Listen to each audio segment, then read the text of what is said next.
I'm Kelly Quiney, and this is Stepping Off the Path.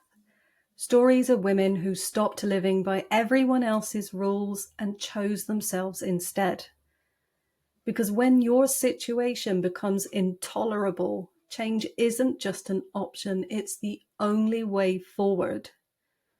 These are the stories of what happens next when women finally decide they've had enough and choose a different way forward. Because choosing yourself isn't selfish, it's the start of everything.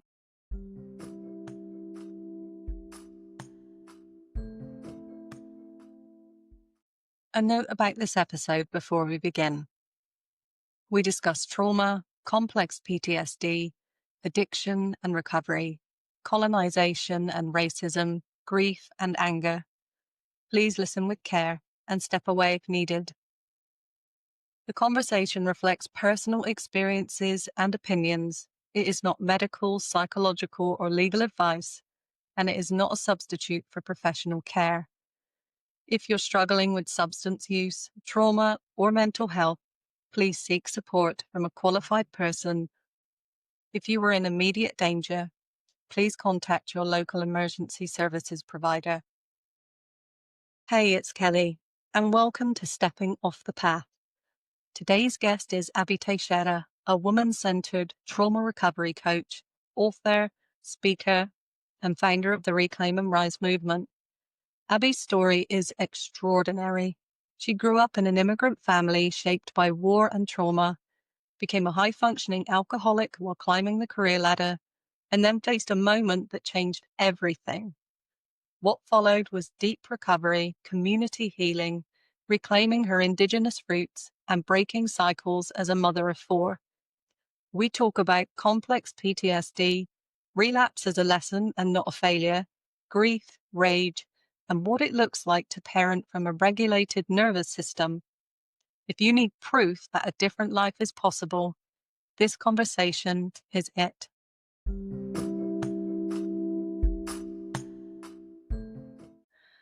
I'm incredibly excited and honored to be speaking with Abigail Teixeira, a woman who truly embodies what it means to step off the path and create a life of purpose, integrity, and impact.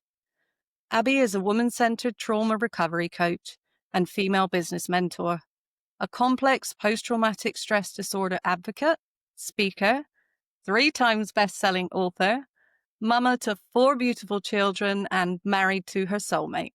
She has built a powerful online presence through her honesty and authenticity in sharing not just her story, but the ongoing journey of becoming. As a Latina woman, Abby brings a decolonized lens and inclusive values to everything she does, and recently founded the Reclaim and Rise movement, a sacred space to honor presence, stories, lineage, and voice, and so much more than I can do justice to in one sentence. These achievements are incredible and deeply inspiring, yet life looked very different 11 years ago. And today we'll explore how Abby found the courage to walk a new path. Abby, to begin, how do you describe who you are today in your own words? Wow. Well, thank you for that beautiful introduction. It's always so surreal to hear somebody speak of you in such a way, especially your accolades and all that kind of stuff. But, quite simply, aside from everything that you mentioned, I'm a mother. I'm a mother of 4 beautiful little souls who chose me to be their mom, and I'm a proud cycle breaker. That I'm the one in the lineage to say no more, and that's probably one of the most uh, profound things for me. It's my why. It's the reason why I get up and I do the hard things, and when I want to give up, I just think of them. I really feel I have a second chance at life.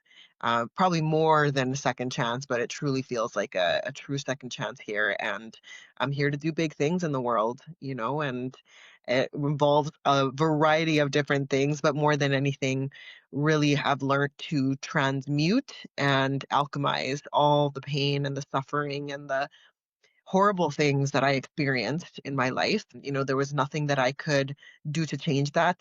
There's no amount of questioning why me and why did this have to happen to me and all those kind of things.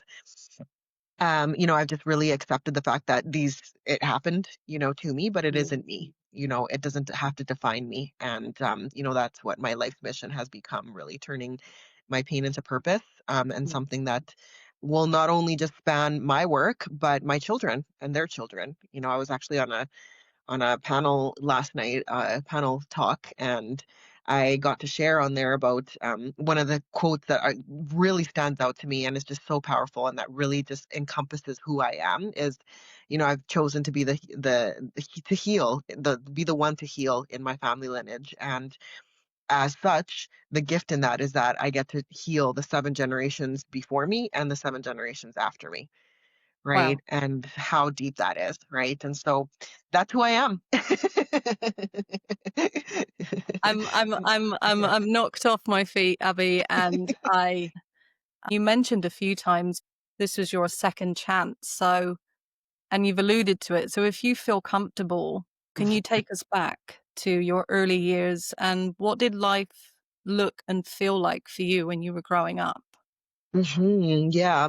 I'll definitely be very succinct with it because it is a long story, and I have spoken on it in depth on on YouTube and all of that kind of stuff. But really, I come from an immigrant family. My parents fled from Central America, this small country called El Salvador. They fled there in the 80s. There was a very violent, very vicious civil war that was happening there at the time, and my dad was a child soldier, so he actually became a soldier in that war when he was 14. And as a result, just from 14 till I think about when he left around 2021. So he had experienced, not to mention his own upbringing and his own traumatic, kind of what he endured, in his childhood and all that kind of stuff. And so he met my mom, and my mom and him got married, and then she got pregnant with me, and she knew that his life was very much in danger. And so she pleaded with him that, you need to get out of the military, and we need to flee. We need to go somewhere where it's going to be safe for us to have a family and all of that kind of stuff. And at the time, my aunt was living here in Canada, and so she sponsored us. And that Canada was taking in refugees from Central America and other places that there was a war happening at that time. And on the way here to Canada, so my mom was 17, my dad was 21 at the time, stopped over Mexico. My mom was, I think, around 8 months pregnant at the time, and so she was pretty close to due date. And there was some paperwork delays, and I ended up being born in Mexico. And that the whole story of my birth story is just a whole other thing. But my parents were immigrants there, in Mexico, and didn't know anyone or anything like that. And yeah, I was born not breathing, but eventually came to life, and basically the doctor handed me to my mom or to my dad. My mom had passed out from like a hemorrhage. Doctor passed me to my dad and was like, okay, where's my payment? And I gotta go, kind of thing, right? And so by some miracle, kind of came back, into life, and so did my mom. And then there was this young couple, in Mexico with this newborn baby, and needing to get paperwork and all that kind of stuff done. So that was the start of my life. So really set the tone for a lot of what was going to come. And so we moved to Canada, and I was around 6 months old at the time, so I basically have been born and raised here. And my parents went on with their lives, and my I had two sisters younger than me, and my dad very, very, very quickly turned to alcohol to really, really cope with the immense amount of trauma that he had been carrying from his, Mm. not only just the war, but like his life. His life, he didn't. I come from two lineages of just a lot of abuse, addiction, poverty, war. lots and lots of just really sadness, a lot of sadness on both lineages from survival, right? And when I really look back all the way back, because I've been doing a lot of like ancestral reconnection and all that kind of stuff, I recognize, that this was all stemming from colonization and what happened, in our homelands and all of that kind of stuff. But I digress if I go down that topic yet. So back to Canada, dad turned to, alcohol to kind of cope. And it was a very volatile upbringing for my sisters and I, unfortunately. We had to endure a lot of just abuse and chaos. Like that was just our normal. It was just a lot of chaos, a lot of dysfunction. It was very, very painful. And, my parents were in pure survival mode, especially my mom, Mm. and she couldn't really give me guidance and direction as to how to cope with what was my reality as a kid, growing up, to immigrant hardworking parents. They worked very, very hard to provide for us, multiple jobs at various times. And we definitely never went without food, shelter, clothing, that kind of a thing.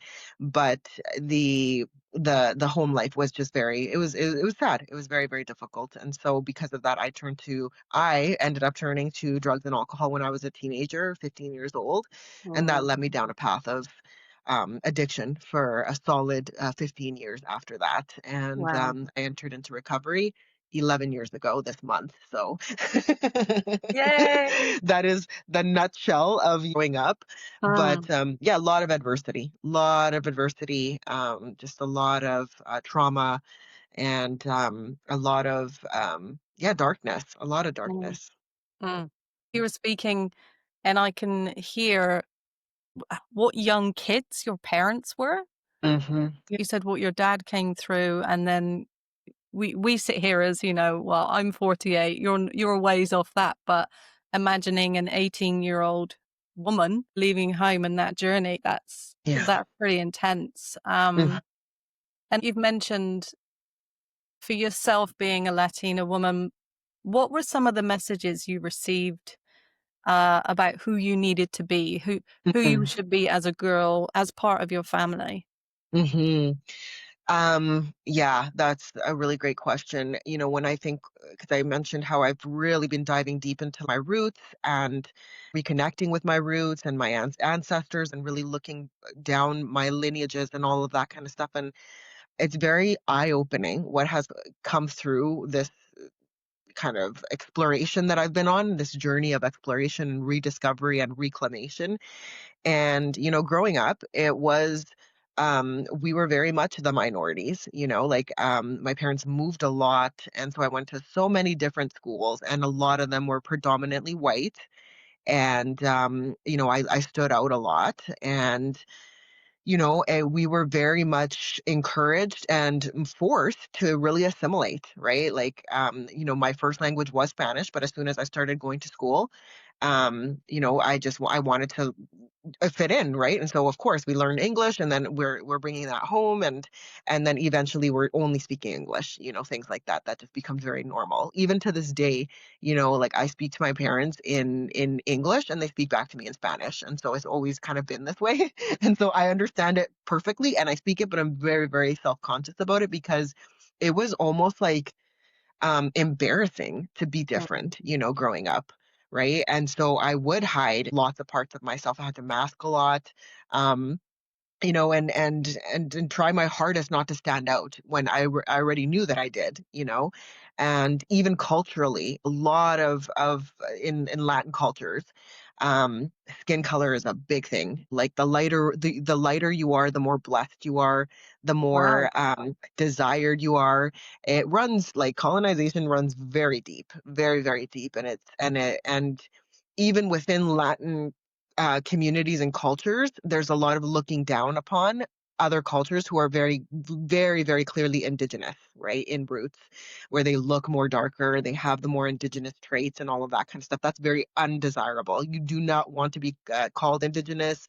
You don't want to be compared to one. It's like considered like a diss. Like it's like a lot of that. Those were a lot of the messages that I got growing up, right? And so, yeah, and so that has a lot to like, it really shapes and mold, what you believe in, like, what you believe beauty is, what you believe worth is, all of those kind of things, right? And so, um, it has kind of come to more full circle now where I'm now going back and reclaiming my indigeneity and, my ancestry and all of that stuff. And then because of that, I look back and I think about the memories, the times when I was bullied at school, Yeah. for having darker skin, for having a different last name, all sorts of things like that, right? I can remember being in fourth grade, and my parents, we were going to El Salvador that summer to visit family because my mom left everybody back home. So there was still all my grandma, like my aunts, uncles, cousins. We still had tons of family back home, and we still love going on our trips to like go and visit the family there. And I remember it was right before summer holiday, and I was like bragging at school about how excited I was. And then the mean girls kind of got wind of this, and they came and they were bashing me. Where are you going? And I was like, oh, I'm going to El Salvador. What's El Salvador? And just teasing and just being mean. And like, who are you going to see there? And I started naming some of my aunts and uncles in Spanish. They have very Spanish names and stuff. And they were making fun of the names, all that kind of stuff, right? And as a young child, 9 years old, I remember I just felt so ashamed and embarrassed, and at the same time sad because I didn't understand why they were being mean about this, right? And so those kind of prejudice, and then you learn to kind of have thick skin. Like I learned to have thick skin, through that and stuff. And then there were times when I went to schools when it was predominantly colored kids, right? And then I fit in well there, and we had a lot of fun and all of that kind of stuff, right? So racism and discrimination is definitely very alive and well still, even in this day and age, Yeah. where that we live in. Yeah. I was Hmm. just thinking when you were saying then thick skin, I'm thinking armor, like wrought iron armor. But, you look at your kids and I think about my kids and we just want our kids to have fun and run around and just be who they are in their pure, beautiful selves. And it's really hard, right, to hear those things because can you imagine that for your children Hmm. to have to live like that? Hmm. Hmm. Like that's Yeah. that's a Yeah. lot to contend with. Absolutely. And I'm really grateful that my kids go to a very inclusive school. They honor other cultures, they learn about them, all of that kind of stuff, right? And that's something that as I'm learning a lot of these things and relearning and unlearning, I'm also taking my kids alongside with me. So Yeah. practices, ceremonies, rituals that I'm learning about that were from my ancestors or my lineage. I'm Mm. like starting to do them, and my kids are very curious, right? They're like, "What are you doing, mom? What is that? What is this?" And like I explain to them, right? And so Mm. I'm explaining what I'm learning to them, to the point where now if they see me setting up, for example, one of the things I do is like a smudging, right? Where we like light up different herbs and to like cleanse, basically, to Mm. cleanse Mm. and like energetically purify and cleanse. And it's also a really great way to like kind of connect with ancestors, with spirits and things like that. And Mm. so I'll explain that to them. And like Mm. if they see me setting up to do that, they come and they're like, we want to do it, we want to smudge, and they do it, and it's just so beautiful and like heartwarming, right? Because then they're teaching other kids too, right? Like Yeah. that if it comes up and all that kind of stuff, right? So yeah, and that's the thing about when you're the cycle breaker in the family and you're parenting, like what I have learned is that I'm not only just parenting my children, but I'm actually reparenting myself, Yeah. right, at the same time. Because there's a little girl inside of me that never got to experience a lot of the things that I'm now experiencing with my kids, Yeah. right? And there's a lot of like grief with that, with joy at the same time. It's that Mhm. whole kind of polarity of the both, where Yeah. the paradox that it's so heartbreaking, but at the same time so joyful to get to teach my children these things, to be proud of their indigeneity, to be proud of their roots, Mm. all of that kind of stuff. That to me was like more so suppressed. It was very suppressed, it very like um even my mom now, like in this day and age, because she's like, obviously I share about the things that I've been learning about and about our lineage and all that kind of stuff. And like for her, you can see it's very uncomfortable for her when I like start like really claiming, our indigenous roots and Yeah. stuff because they're very much conditioned to look down upon, the indigenous cultures and the people of the Mm. land and all that kind of stuff. They're kind of considered the lowest of the low kind of thing, right? And it's really, really sad, to see that. And I'll call her out on it nowadays. Like I'll just be like, "Mom, that's the colonizer speaking through you." Like, you know. It's so strong. It's so Yeah, strong. I yeah. love the way you explain that because it's like we go from Abby, who's an excited kid, I'm going to El Salvador explaining and getting this bullying and Hmm. discrimination to the absolute joy in your voice and me looking at you when you're explaining, coming home to your indigenous roots. It's Hmm. absolutely beautiful to see, and hear, and that your kids get to go along with you and Yeah, educate those around them. So they get to go to school and excitedly tell their friends. And because they're in an inclusive environment, they get a warm reception, yeah. you know? Exactly, exactly. Yeah. And that's the work of cycle breaking, right? Is that I'm creating new patterns in our home, new even rites of passage, if you will, that I Mm. never got to go through with them. And it's really a beautiful thing, but it's also very like I said, it's a very real thing to experience both grief and joy and excitement at the same time. Mm, mm. Mhm. Yeah. Yeah. And you've explained so much there of your home life and actually the living with the pressure of colonization. Um, how do you see the impact of some of that early trauma on the choices that you made later in life? Mhm. I had everything. It shaped everything. It shaped who I became, who I was, what I thought about myself, what I thought about the world, all of that kind of stuff. Because when I started, I had depression from a very young age. Like I remember 9 years old. I talk about this a lot. Where at 9 years old, I can remember very vividly telling my mom, like, "Mom, why do I always feel so sad?" You know, and she would just look at me, and like now being a mom, and like Mhm. putting myself in her shoes, what was happening in her world. I can see that at the time when I would ask her these kind of things, she was deeply dissociated. She was in very much into her own survival mode, right? Mhm. And so like what like she didn't even have the oxygen mask on her to be able to give it to me, right? And so she would just tell me what she knew to be true for her. So she'd be like, just don't think about it. If you don't think about it, it'll just kind of go away. And it was so dissatisfying for me to hear that answer because it was like, Mom, if I all I needed to do was not think about it, do you not think that I would have done that by now? And so, for me, it was from a very young age. It was all about survival. It's about what can I do? How can I live in a way and live and breathe and move in a way that I'm going to be safe, that I'm Yeah. not going to be in trouble, that I'm not going to be have an explosive kind of situation with my dad, those kind of things. Right. So it was Mm. all about survival. And that whole my nervous system was wired for fight and flight at all times. Right. And that's like the condition, that I have. I'm a complex PTSD survivor. Right. And so complex trauma is from repeated incidents of trauma and abuse, where there's no escape. There's no escape, right? And Yeah. so, and what that does to a person's like brain, feelings, emotions, all of that kind of stuff, right? So it really, really shaped me to really be um, in survival, right? And so at 15, when drugs and alcohol came to the picture, it was just numbing. Then it was just like suppressing and numbing, right? Not dealing with anything, just suppressing and just floating through life, not really conscious, but like you're there in physical form, but you're not actually there, right? And Mhm. so um it wasn't until I went into healing and recovery, like I mentioned 11 years ago, where I started to discover who actually am I underneath the trauma, underneath all the beliefs and all the experiences and all of that kind of stuff. And that's what this whole past 11 years has been this learning of who I actually am. What are the things that I find joy in? What are the things that move me to tears? What are the things I'm passionate about? All of those kind of things, right?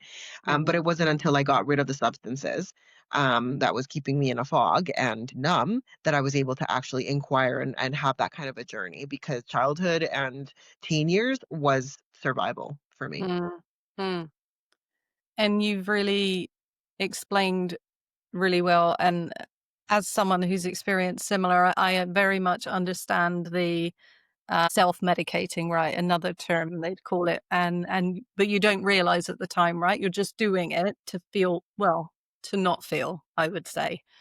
Um, but when do you think, can you think of a point where the alcohol and the drugs, like it keeps you going for a while, but when it started to take things away from you? Oh yeah. Oh yeah. For sure. So the kind of the I guess the moment that kind of changed everything for me, those 11 years ago, was that I actually ended up in jail for it wasn't my first time. It was Hmm. the second time for me. Yeah. But it was my last up until, today. Yeah. And, you know, leading to that moment, um, there was a lot that was really starting to unravel in my life. I was very, very much a functional drinker, because I finished high school. I went to university. I got my nursing degree. I did amazing in at work. I kept, kind of rising in the ranks, eventually became a manager, all of that kind of stuff on the outside, right? Mm, Got married, found the love of my life. We had a beautiful wedding. Everything you can imagine was picture perfect, considering what my life had been, growing up and all of that kind of stuff. mm, And, you know, then it was just about like hiding the addiction. And it was at first it was just part of like the party scene. Young people, it's not abnormal to go out every single weekend, no. overdrink, have fun, blackout, all of that kind of stuff. It was very, very much accepted, socially accepted. I never considered I had a problem. I Mm, knew I drank heavily. That was like it was a fact. Everyone who was around me would know that, right? And in a way, I kind of knew that I used it as medication, like you mentioned, self-medicate, but I nowhere near was it in my conscious to like think that it was a problem and that I needed help for it kind of thing, right? And so they talk about how in addiction it leads us to one of three places, which is institution, jail, or death. And at that point in time, I had already tasted all of those scenarios in my life, and there's a lot of yets. So they say that like when you enter into recovery, there's a lot of yets. Like some people come in with a lot of yets, which means, I haven't lost my job yet.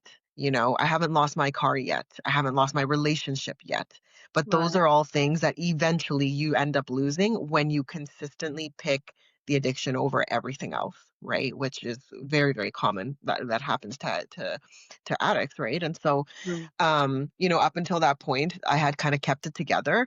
But for me, the biggest thing was just the mental health aspect of it, the deep, deep, dark depression that I was navigating at that time.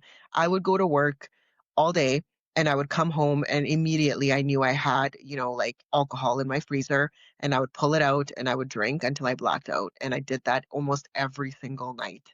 right. And when you do that in a consistent, like pace, it's so depressing. So Mm, depressing. I would wake up just dreading being up. Like it was just a really, really toxic, really, really, really sad kind of life. mm, And I can remember the week before I ended up in the jail situation for the second time. I remember waking up and it was after a weekend vendor kind of thing. And I just laid there and thought to myself, like, if only one day I wouldn't have to wake up and feel like this anymore. That was the first mm, time that I can clearly remember really, really feeling that, right? Like really, really feeling that. And I was like, and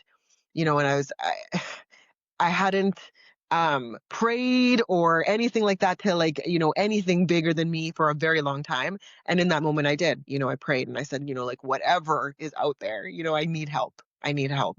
Right. And so then a week later is when I ended up getting an impaired driving charge for drinking and driving, basically. And that was like the answer, to my prayer, even though it didn't come in a way that I would have hoped. yeah, I took it as an answer, right? So it was really, for me, it was a wake up call. It yeah, was a last chance. Like I knew that I was playing with fire in the lifestyle that I was living. And I knew that next time maybe I wouldn't be so lucky. I yeah, would have either hurt somebody or hurt myself, to a point where I can't come back from it. So I knew deep in my soul in that moment that I was playing with fire, and I knew that this was kind of the it, right? And so Mm. then that's what really led me to that decision. Yeah. I think something that was really interesting, that there was a couple of things I heard, and I get this as well. Um, when you grow up in that sort of environment where you're hyper vigilant, Hmm. you often become a people pleaser. Mm. Um, Mhm. and you manage to graduate high school, go to college, hold down a really good job, and be an alcoholic, right? Mhm. So it's easy to have this idea of a homeless, vagrant Yeah. person, but you were really functioning, like Yeah. really functioning. And thank God that you had that moment where you were arrested and you woke up Mhm. in the jail cell. Was it that moment? Like, did you stop drinking from No. the point on? No. No, interestingly enough. So that happened in June, and my sober date is October. So Okay. there's obviously a story in between that, because yeah, that was the decision. That was the awareness. I would call it more so the awareness, where I finally was fully aware that this was a problem Mm. and that I needed help. I couldn't do this by myself.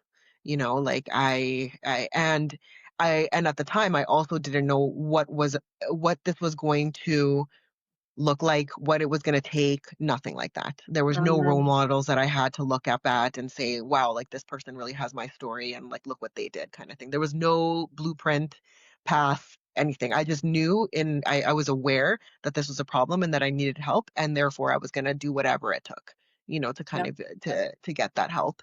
Um, yeah, and it was just like, and that's really the key for me for my success was truly the willingness that I was committed to. Because again, Mhm. I didn't know what this was going to look like. I didn't know that, healing meant or quitting drinking was just the start. It was actually probably the easiest part, Yeah. to get rid of that. Because what came after, that was the real work. Yeah. When you take away the substances and then you're left with me, myself, and I, and all the stuff that I've been running away from starts coming Mhm. up, right? Mhm. That's when I really had to surrender and get help with who can help me, navigate this craziness that was starting Mhm. to happen, right? Mhm. And Mhm. so yeah, the decision to stop drinking was the decision. And then I had several trips planned at the time because, like I mentioned, I still had a very much functional life, or like a double life that I lived, you know. And I had several trips with a bunch of friends, and I went on those trips and very much in a zombie mode. Like I was very much there in physical form, but I was not there spiritually, emotionally. Like I knew there was this loomingness that Mhm. my life was about to change, Yeah. right? And really significantly. And so this was my last hurrah kind of thing. And, went traveling and came back. And that's when I really like dug into looking for supports and resources and things like that. And that was a really big journey to learn about, what is out there that could Mhm. help someone like me, and all of that kind of stuff. And then I had a relapse journey. So I ended up quitting drinking like officially in July, and Mhm. I made it to almost I think it was, yeah, almost 2 months. And then I relapsed, but I definitely needed that relapse as a confirmation, just about if I had any sort of doubts in my mind up until that point that I had any control over this and that I could get a handle of it on my own. Mhm. This was the confirmation that I once again just needed, that it was like, okay, it's official, Yeah. and that was the date in October. Which how refreshing to hear, because I've heard of people having relapse and that's it. They're gone again Mhm, for mhm. a few years. So powerful that that reinforces, yeah, this is the right thing to do. And so your recovery, I'm really interested in the role that culture, community, or spirituality played in your recovery. So how did that go for you? Yeah, that's a great question. And it's very layered and nuanced because it keeps changing and evolving for me. Um, but early on, one of the greatest ways and one of the most profound ways that I was able to find healing was in community, was really, and one scenario in particular that really stands out for me that planted a massive seed for me into what the work I do now, And so this was 11 years ago, like I mentioned, and I ended up finding this support group that was for adults who are survivors of childhood trauma. And so it was very specific, very specific. And so I joined it. There was a rigorous intake process to make sure that the right people in this kind of group, because obviously very, very sensitive subject. These are survivors, right? From all different levels of healing, past, all sorts of things, right? And so I ended up luckily, yeah, being invited to join this support circle, and it was one of the most profound. I still have a journal of it actually, and it's one of my most treasured, prized possessions. Because I'm a big, big writer, and Mm.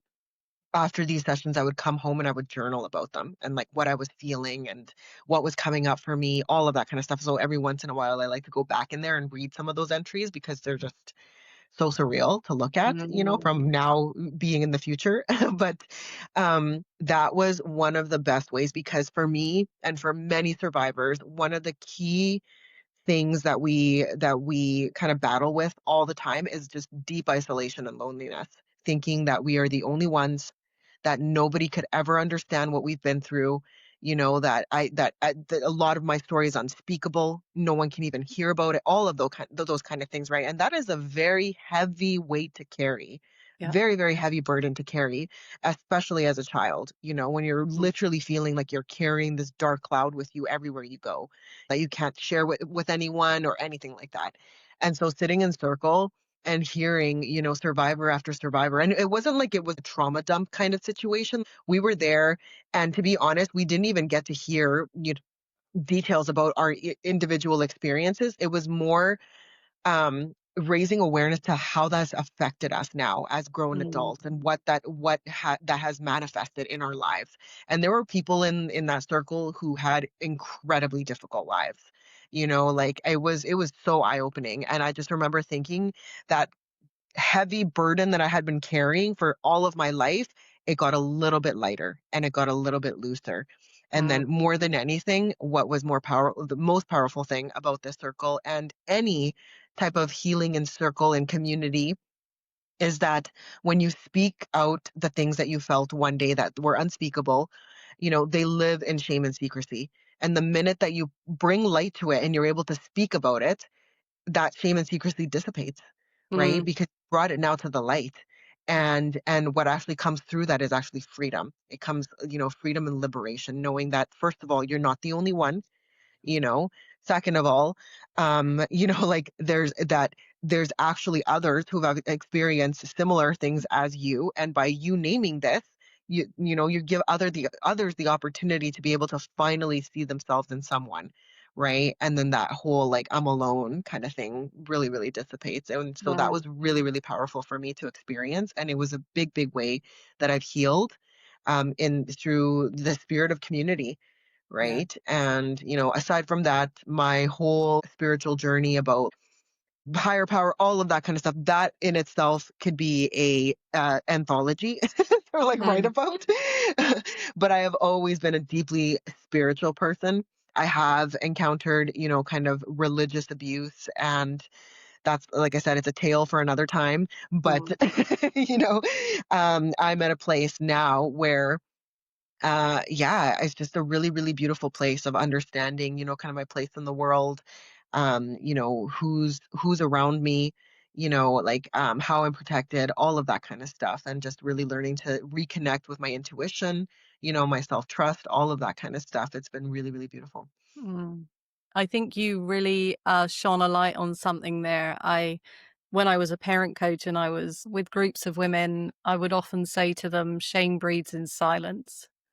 And we weren't discussing childhood abuse, but more the shame of saying and doing things as a mum they didn't want to. There's so much power in not feeling alone. And do you think also, along with recovery, do you think there need to be more practices which honor Indigenous and cultural healing practices in recovery? And what do you think that could look like? Absolutely, absolutely. I think universally, not just in recovery, Mm, that the indigenous ways of knowing and doing, were simple but profound. And there was one of the key kind of parasites of like colonization is the individualization of everything, that it's every man for yourself, that you are different from everyone else. That's why all of these kind of things exist, like racism, like classism, ableism, all that kind of stuff, like categorizing people against each other.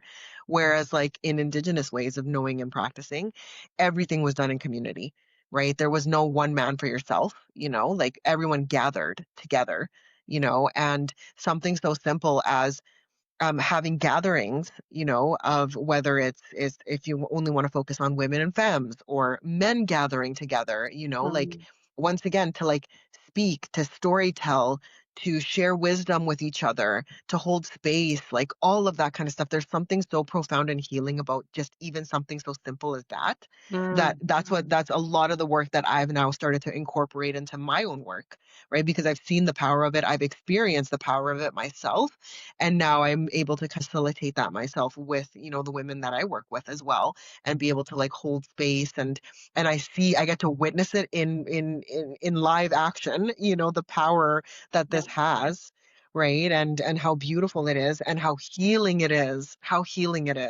mm, Like even grief, like so many, like there's not a single human being on the planet that hasn't experienced grief. yeah, And unfortunately, in a lot of Western cultures, grief is something that has an expiration date. You get 1 or 2 days of bereavement leave when somebody passes away. Like, let's say, mm, for example, if we're speaking about losing somebody in the physical realm as grief, which is the common thing that people think about. But grief can come in so many different ways: losing a job, losing a relationship, kids moving out of the house, like all those kind of things. Like there's grief to that, and so many of us carry that grief in silence, in isolation, and in shame, because it's like I mm, should be over this by now. Like why is this still triggering me? This is why is it bothering me, right? And nobody ever speaks about it, and so all these people are walking around carrying all this shame and grief and sadness, nowhere to go, kind of thing, right? And so mm, when we come together and we're able to sit in circle, we're able to sit in community, and it's a safe, supportive environment, you know, um, it's beautiful to let go of that, yeah, just by simply sharing it, the realities. And even mm, if you're not the one sharing, maybe seeing somebody else speak of your experience, a similar experience, and knowing once again that you're not the only one, right? And so that's one that kind of really is at the forefront for me, because it's something that I'm currently doing.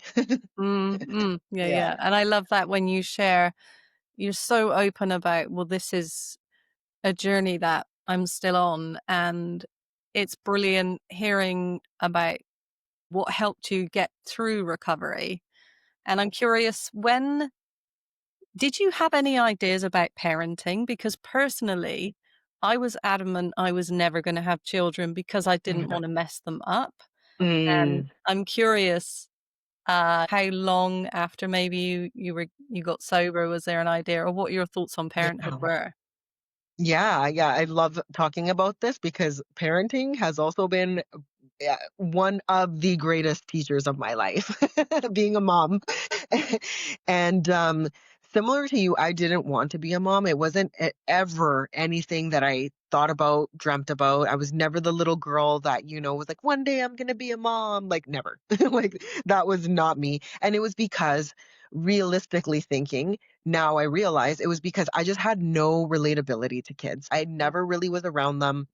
I couldn't really relate to the childhood experience as in the way that it's supposed to be, with like joy and laughter and carelessness and carefree and all of that kind of stuff, right? And my husband and I, when we got together, of course, when things are getting serious, you have that discussion. And Yeah. we had that discussion about starting a family and all of that kind of stuff. And he was very like adamant that, that was something that was a big dream for him, right? To start a family. And I was open to it, but it was nothing that I was leaping towards, like, but I was open to it. I was like, okay, I hear you. I'm like, I'd be open to it. I'm not shutting down, kind of thing, right? And at the time, I was in my early 20s. I was 23 at the time when we Mhm. met. And so, I was young, and like it was the furthest thing from my, like world I could imagine, and, so we got married, and, long story short, we actually waited 10 years before we had kids. And Wow. so, over a whole bunch of different things, like me entering into recovery and my healing journey, all of that, that really took precedence in my life, where it was just the number one priority for me. And then, year after year, we would kind of have a conversation like, is this our year? And it was like every year I'd always be like, delay, delay, delay. and, and then eventually one day, like I always say that you're never ready for motherhood, Oh, but there's a time when that, that you can do it. Like, it's like, okay, like, you're just kind of yeah. like, I felt like, okay, I'm open to it now. Like, and so, yeah, so 10 years into our relationship, we started having our babies. And so we had them back to back. And Whoa. and so when we had them, I thought to myself, like, we had a really solid foundation in our relationship, in our marriage. We had already been together for 10 years. I had gone through healing and recovery, all of that kind of stuff. And so definitely was beneficial for me to have that foundation, because I had already done hard things, and I had already kind of been growing my muscle of asking for help and support, all of that kind of stuff. So interestingly enough, have my daughter, uh, have birth trauma with her. She ended up in the NICU for 2 weeks, and Mm, had a really, really just unexpected first mom kind of journey with her, and all of that kind of stuff. Ended up having postpartum depression, mm. and navigated that with my first two pregnancies. Wow. And, when they're babies, like, yes, it's hard, but it's like it's manageable in the sense, because it's very straightforward. Like, they just need to Yeah. eat, sleep, and you need to keep them clean, right? Yeah.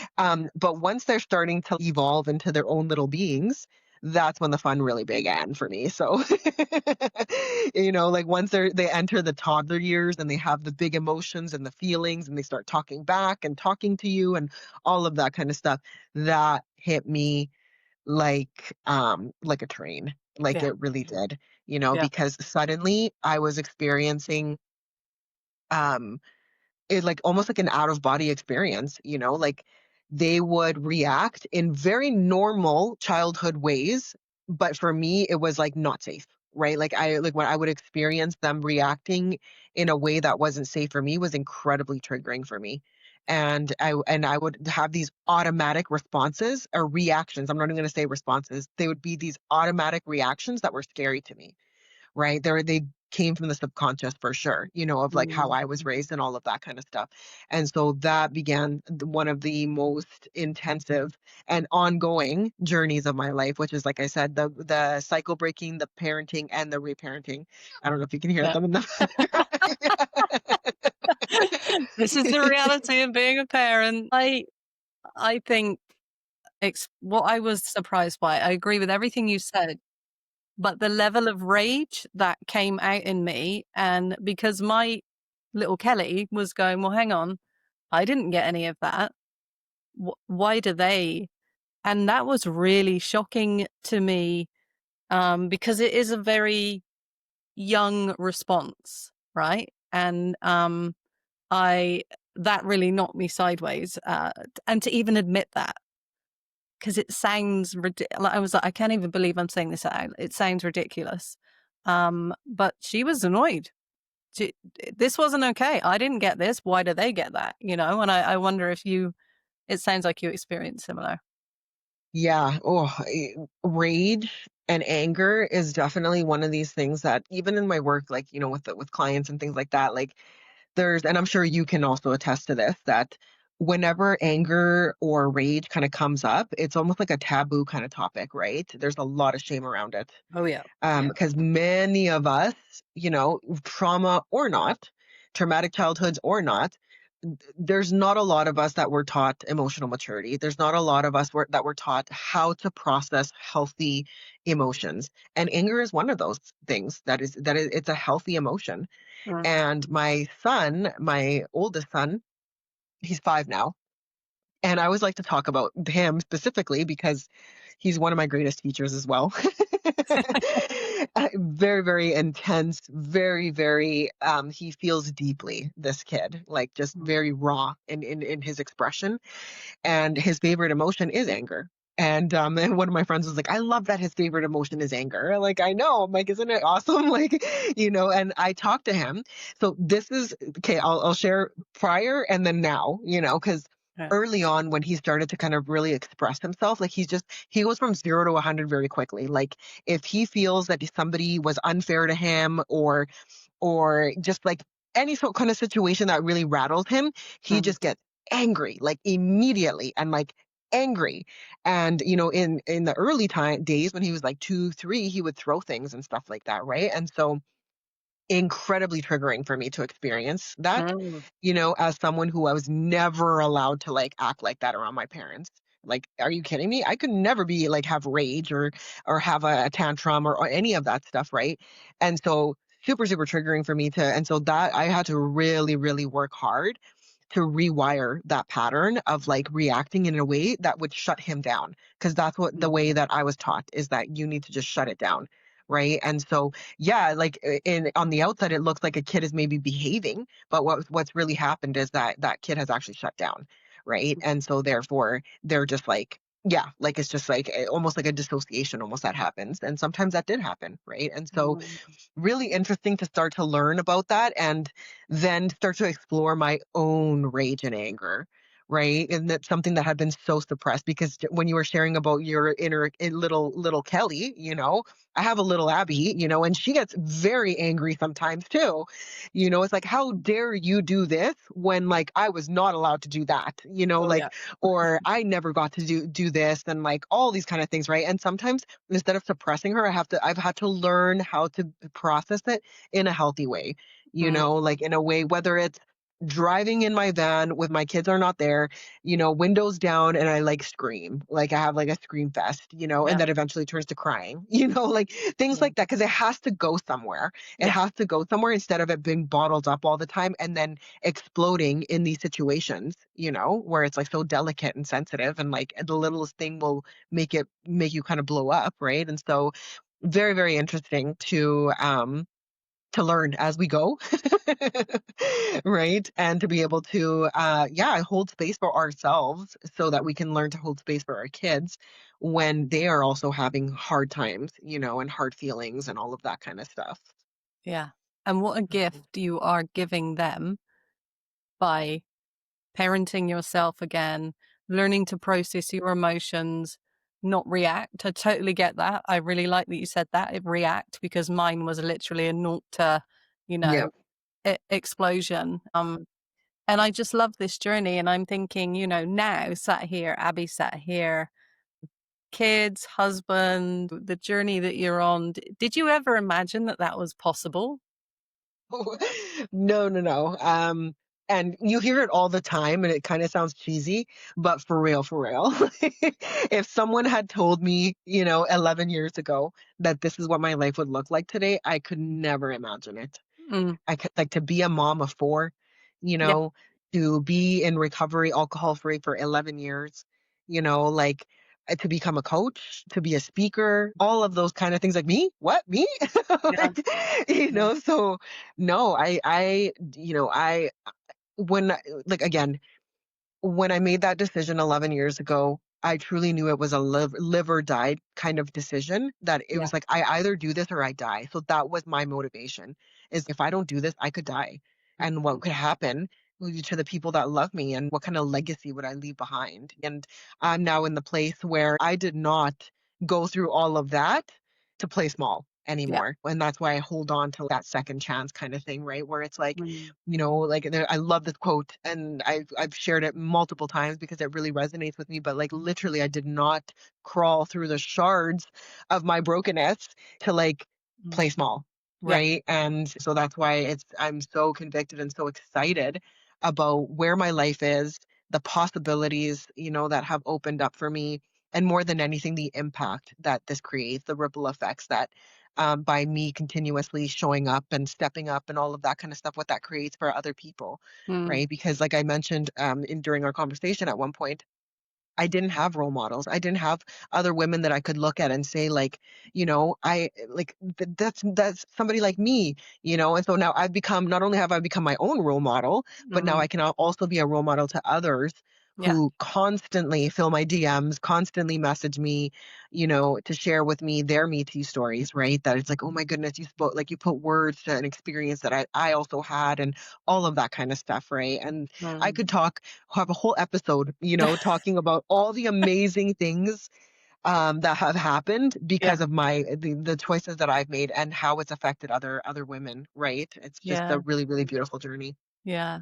And that's what Yeah. I think. Like I'm thinking about the woman back then. So I could say as an example for myself, I would wake up after having had a blackout drunk session.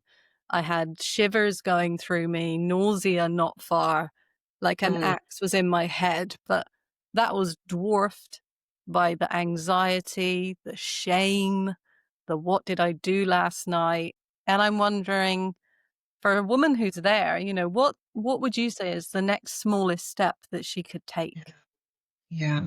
I think it might seem simple, but I know for me it was the acknowledgement that this was a problem. Yeah, Because again, you can't heal what you don't acknowledge, yeah, right? And if you are in yeah, like if you're just so wrapped in the shame and the isolation around it and the denial, right? And yeah, it's about really acknowledging that maybe this is a problem that I need to take a look at, yeah, right? And then followed immediately after by seeking support, seeking resources, seeking somebody that can help you through this, right? yeah. Because our same brain that got us into that problem is not going to get us out, right? No. And the big thing, because like I've been there, I will always remember how I felt those 11 years ago when I woke up with all this paperwork beside me, and like what did I do, like Mm, not this again, kind of thing, right? And how hopeless I felt, and then also how hopeless I felt in my relapse journey. And a piece that I actually forgot to mention in that story that was super super monumental was that the day that the night that I relapsed, the next morning, I woke up and I was like, "Oh, that's it. This is never gonna work for me. I'm hopeless. Like, see, like what a screw up I am." All these kind of things mm, started coming up, right? And I was just devastated beside myself. yeah, And somebody reached out to me that day, actually. And they called me. Like I call her an angel, actually. yeah, And she's actually one of my really, really good friends now, 11 years later. Very, very dear sister in recovery for me. She called me the next day and she was like, "Hey, how's it going?" And I was like, "Oh my gosh, this is what happened." And I was like crying and sobbing and telling her, and I was like, "I'm a failure. This is never going to work for me," and wow, all this stuff, right? And she held space. And then afterwards, like when I was done, she was like, "Listen," she's like, "This is only a failure if you don't learn from it."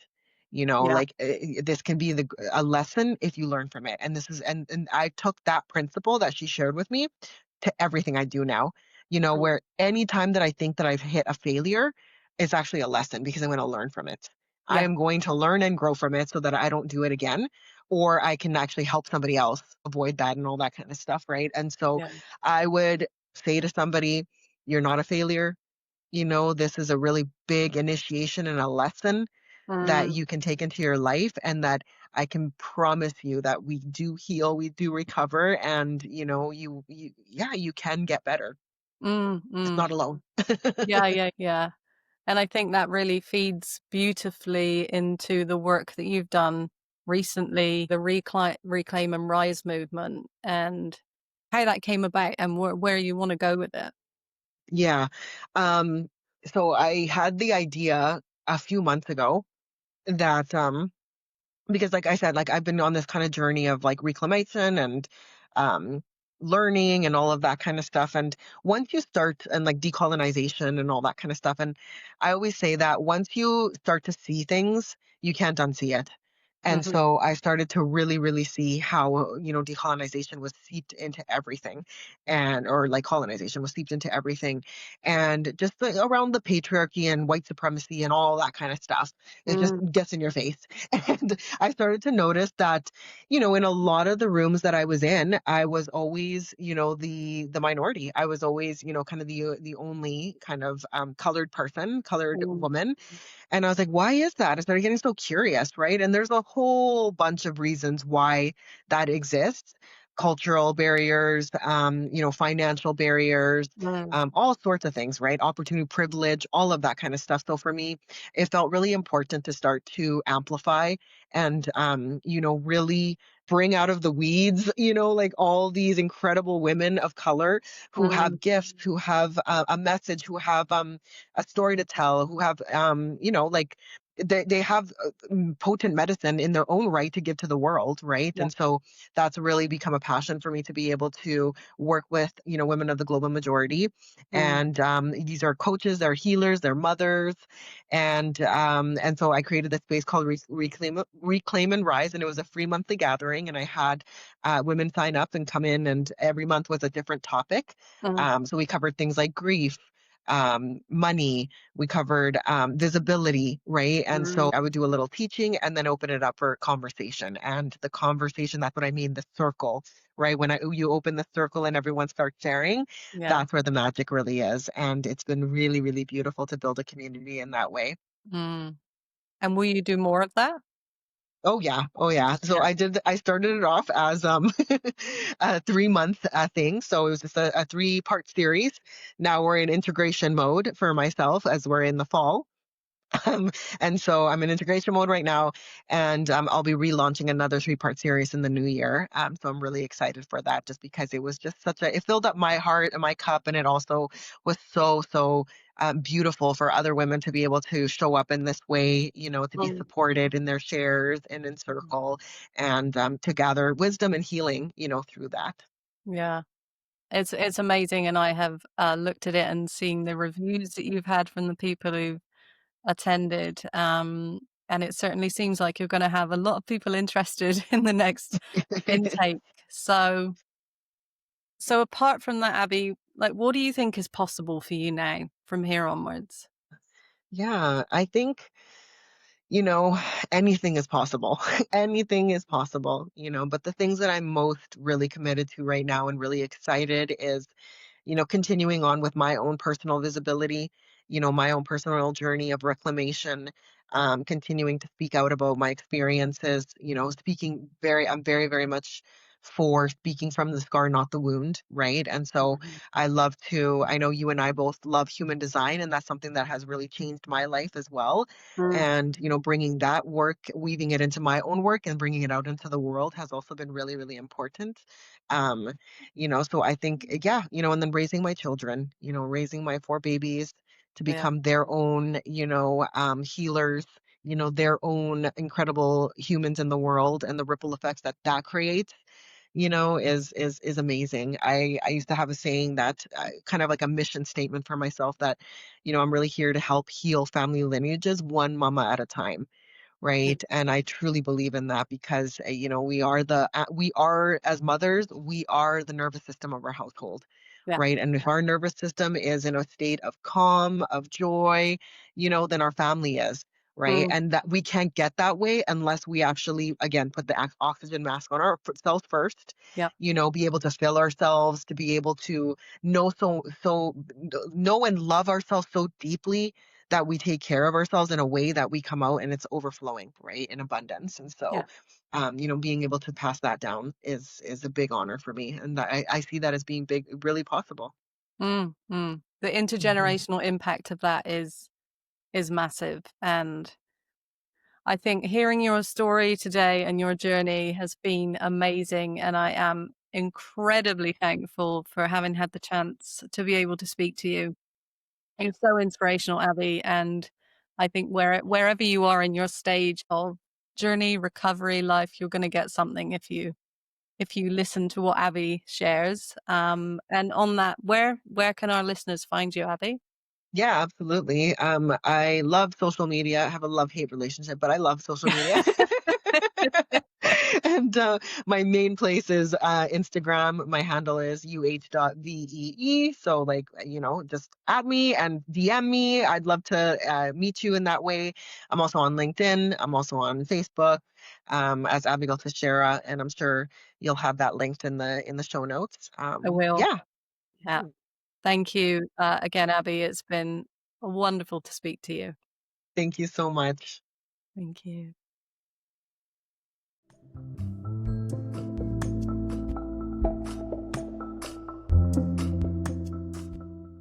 Thank you for listening to Stepping Off the Path. If Abby's story resonated, please share this episode with a woman who needs some hope today. You'll find Abby on Instagram and Facebook, and I've linked her Reclaim and Rise gatherings in the show notes. If you're standing at your own crossroads, please reach out and book a Clarity Blueprint call with me. Let's map your next move with clarity and confidence. And if this episode helped, please follow, rate, and review the show. It makes a huge difference. See you next time.